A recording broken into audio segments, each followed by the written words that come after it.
नमस्कार, पुष्पास खमंग किचनमध्ये आपले खूप स्वागत। आज आपण बनवणार आहोत सर्वांच्या आवडीचे पारंपरिक भरलेली कारली। कारली जरी कडू असली तरी ती योग्य पद्धतीने बनवली तर ती खूपच स्वादिष्ट आणि रुचकर लागतात।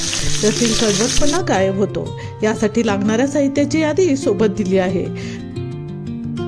त्या तऱ्हेने सर्व कारली चिरून घेऊन त्यामध्ये चिंच आणि मीठ भरून घेतले आहे। आता आपण ही कारली एका पातेल्यामध्ये उकडून घेऊया। गॅस मध्यम आच ठेवून 15 मिनिटे उकडून घेऊया। कारली चांगली शिजलेली आहे। गॅस बंद करून या उकडलेल्या कारल्यातील पाणी काढून घेऊया।